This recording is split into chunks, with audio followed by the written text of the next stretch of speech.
ಇನ್ನು ತೀವ್ರ ವಿರೋಧದ ನಡುವೆಯೂ ಇವತ್ತು ವಿಧಾನಸಭೆಯಲ್ಲಿ ದ್ವೇಷ ಭಾಷಣ ಪ್ರತಿಬಂಧಕ ವಿಧೇಯಕವನ್ನ ಮಂಡಿಸಲಾಗಿದೆ. ಹಾಗಾದ್ರೆ ಈ ಬಿಲ್ನಲ್ಲಿ ಏನೇನಿದೆ? ಬಿಜೆಪಿ ನಾಯಕರುಗಳು ಇದಕ್ಕೆ ಬಹಳ ವಿರೋಧ ವ್ಯಕ್ತಪಡಿಸ್ತಾ ಇದ್ದಾರೆ. ಯಾಕೆ ಹಾಗಾದ್ರೆ? ಕಾಂಗ್ರೆಸ್ ಈ ಬಿಲ್ಗೆ ಸಂಬಂಧಪಟ್ಟಾಗೆ ಕೊಡ್ತಾ ಇರುವಂತ ಸಮರ್ಥನೆ ಏನು? ಬನ್ನಿ ಈ ರಿಪೋರ್ಟ್ ಅಲ್ಲಿ ನೋಡ್ಕೊಂಬರೋಣ.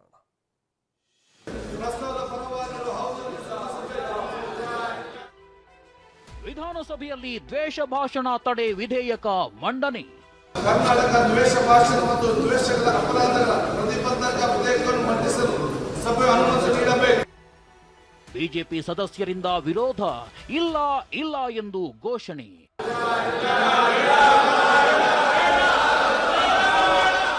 ತೀವ್ರ ವಿರೋಧ, ಗದ್ದಲ, ಕೋಲಾಹಲದ ಮಧ್ಯೆಯೇ ವಿಧಾನಸಭೆಯಲ್ಲಿ ದ್ವೇಷ ಭಾಷಣದ ಪ್ರತಿಬಂಧಕ ಬಿಲ್ ಮಂಡನೆಯಾಗಿದೆ.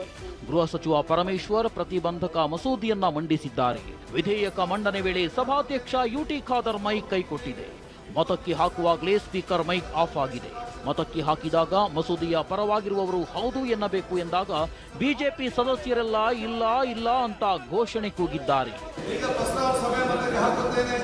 ಪ್ರಸ್ತಾವ ಹೀಗಿದೆ: 20 ಪ್ರಸಾರಣ ಕರ್ನಾಟಕ ದ್ವೇಷ ಭಾಷಣ ಮತ್ತು ದ್ವೇಷಗಳ ಅಪರಾಧಗಳ ಪ್ರತಿಬಂಧಕ ವಿಧೇಯಕವನ್ನು ಮಂಡಿಸಲು ಸಭೆ ಅನುಮತಿ ನೀಡಬೇಕು. ಪ್ರಸ್ತಾವದ ಪರವಾಗಿರುವ ಹೌದು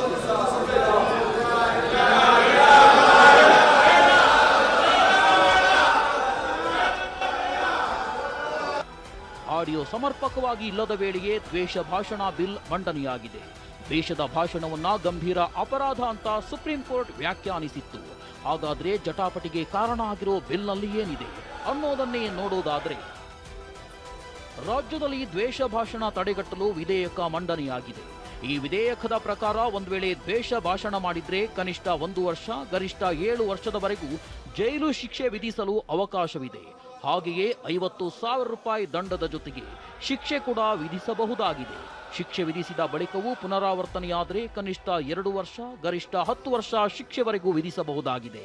ಧಾರ್ಮಿಕ, ಜನಾಂಗೀಯ, ಜಾತಿ, ಸಮುದಾಯ, ಲಿಂಗ, ಲೈಂಗಿಕ ದೃಷ್ಟಿಕೋನ, ಜನ್ಮಸ್ಥಳ, ಭಾಷೆ, ಅಂಗವೈಕಲ್ಯ, ಬುಡಕಟ್ಟು ಕುರಿತು ದ್ವೇಷ ಭಾಷಣ ಮಾಡಿದ್ರೆ ಶಿಕ್ಷೆ ಗುರಿಪಡಿಸಬಹುದಾಗಿದೆ. ವಿಧೇಯಕದಿಂದ ಬಿಜೆಪಿಗೆ ಯಾಕೆ ಆತಂಕ ಅಂತ ಪ್ರಿಯಾಂಕ್ ಕಿಡಿಕಾರಿದ್ರು. ಇದಕ್ಕೆ ಕೌಂಟರ್ ಕೊಟ್ಟ ಸುನಿಲ್ ಕುಮಾರ್ ಹಿಂದೂ ಸಂಘಟನೆಗಳ ಟಾರ್ಗೆಟ್ ಅಂತ ಆರೋಪಿಸಿದ್ರು.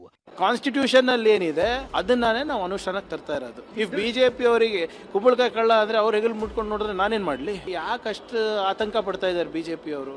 ನಿಮಗೂ ಅದೇ ಬೇಕಲ್ಲ, ದ್ವೇಷ ಭಾಷಣ ಯಾರ ಮೇಲೂ ಆಗ್ಬಾರ್ದು, ಬಾಬಾ ಸಾಹೇಬ್ ಅಂಬೇಡ್ಕರ್ ಅವರ ಸಂವಿಧಾನ ಅನುಷ್ಠಾನ ಆಗ್ಬೇಕು ಅಂತ ಅವ್ರದ್ದು ಅದೇ ಆಶಯ ಅಂತ ನಾನು ಭಾವಿಸ್ತಾ ಇದ್ದೀನಿ. ಈ ಕಾಯ್ದೆಯನ್ನ ತರುವಂತ ಸಂದರ್ಭದಲ್ಲಿ ಹಿಂದೂ ಸಂಘಟನೆಯ ಕಾರ್ಯಕರ್ತರನ್ನ ಟಾರ್ಗೆಟ್ ಮಾಡಬೇಕು ಅನ್ನುವಂತ ಒಂದು ದುರುದ್ದೇಶ ಇದರಲ್ಲಿದೆ ಎನ್ನುವಂಥದ್ದು ಸ್ಪಷ್ಟ ಇದೆ. ವಿಧೇಯಕ ತಂದು ಬಿಜೆಪಿಯನ್ನ ಟಾರ್ಗೆಟ್ ಮಾಡೋ ಕೆಲಸ ಅಂತ ಆರ್ ಅಶೋಕ್ ಹೇಳಿದ್ರು. ದ್ವೇಷ ಭಾಷಣ ಪಿತೂರಿ ಅಷ್ಟೇ, ಇದು ಒಂದು ಪಿತೂರಿ ಇದೆ. ವಾಕ್ ಸ್ವಾತಂತ್ರ್ಯವನ್ನ ಕಿತ್ಕೊಳ್ಳೋವಂಥದ್ದು. ಯಾರು ಭಾಷಣ ಮಾಡ್ತಾರೆ, ವಿರೋಧಿಗಳು, ರಾಜಕೀಯ ವಿರೋಧಿಗಳನ್ನ ಬಗ್ಬಡಿಯೋಕೆ ಇದನ್ನು ಉಪಯೋಗ ಮಾಡ್ತಾರಷ್ಟೇ. ಅವರು ನ್ಯಾಯವಾಗಿ ಮಾಡಿದ್ರೆ ಏನು ಪ್ರಾಬ್ಲಮ್ ಇಲ್ಲ. ಇದನ್ನ ರಾಜಕೀಯ ವಿರೋಧಿಗಳನ್ನ ಬಗ್ಬಡಿಯೋಕೆ ಈ ಕಾನೂನನ್ನ ತಂದು ಅವ್ರಿಗೆ ಕಿರುಕುಳ, ತೊಂದರೆ ಕೊಡಕ್ಕೆ ಮಾಡ್ತಾ ಇರೋದು ಅಂತ ಸ್ಪಷ್ಟವಾಗಿ ಅರ್ಥ ಆಗ್ತದೆ. ಇದಿಷ್ಟೆಲ್ಲ ಎಚ್.ಕೆ. ಪಾಟೀಲ್, ಬಿಜೆಪಿ ಶಾಸಕ ಚನ್ನಬಸಪ್ಪ ಮಧ್ಯೆಯೂ ಟಾಕ್ ವಾರ್ ನಡೆಯಿತು. ನೋಡಿ, ಯಾರು ಶಾಂತಿ ಬಯಸ್ತಾರ, ಯಾರು ಸಮಾಜದಲ್ಲಿ ಸಮಾಧಾನ ಬಯಸ್ತಾರ, ಅವ್ರು ಯಾರು ಇದನ್ನು ವಿರೋಧ ಮಾಡುವಂಥ ಪ್ರಶ್ನೆನೂ ಬರೋದಿಲ್ಲ. ಇನ್ನು ಸಮಾಜದಲ್ಲಿ ಶಾಂತಿನ ಕದಡಿಸ್ಬೇಕು ಅಂತ ಅನ್ನೋರದಾರ, ಇದಕ್ಕೆ ವಿರೋಧ ಮಾಡ್ತಾರೆ. ಬಿಲ್ ತರಲಿಕ್ಕೆ ಯೋಗ್ಯತೆ ಇಲ್ಲದಿರೋಂಥ ಸರ್ಕಾರ ಇದು. ಯಾಕಂದ್ರೆ ದ್ವೇಷವನ್ನೇ ಬಿತ್ತುತ್ತಾ ಇರೋಂಥದ್ದು ರಾಜ್ಯ ಸರ್ಕಾರ. ಮೊದಲು ಈ ಸರ್ಕಾರ ಇನ್ಮೇಲೆ ಇರಬಾರ್ದು ಅಂತೇಳಿ ತೀರ್ಮಾನ ಮಾಡುವಂಥ ಸ್ಥಿತಿ ಒಳಗಡೆ ಜನ ನಿರ್ಣಯ ಮಾಡ್ತಾ ಇದ್ದಾರೆ. ನೀವು ಏನು ಬಿಲ್ ತಂದ್ರೂ ನಾವು ಸತ್ಯ ಸಂಗತಿ ಹೇಳೋದನ್ನ ಯಾವುದೇ ಕಾರಣಕ್ಕೂ ನಿಲ್ಲಿಸೋದಿಲ್ಲ. ನೀನು ಏನು ಜೈಲಿಗೆ ಬೇಕಾದ್ರೆ ಹಾಕು, ತಿಪ್ಪುರ್ಲಾಗ ಬೇಕಾದ್ರೆ ಹೊಡಿ ನೀನು. ದ್ವೇಷ ಭಾಷಣ ಪ್ರತಿಬಂಧಕ ಬಿಲ್ ಮಂಡನೆಗೆ ಬಿಜೆಪಿ ತೀವ್ರ ವಿರೋಧ ಮಾಡ್ತಿದೆ. ಹಿಂದೂ ಸಂಘಟನೆಗಳನ್ನ ಟಾರ್ಗೆಟ್ ಮಾಡೋ ಹುನ್ನಾರ ಅಂತ ಗಂಭೀರ ಆರೋಪ ಮಾಡ್ತಿದೆ. ಹರೀಶ್ ಜೊತೆ ಸುನೀಲ್, ಟಿವಿ9 ಬೆಳಗಾವಿ.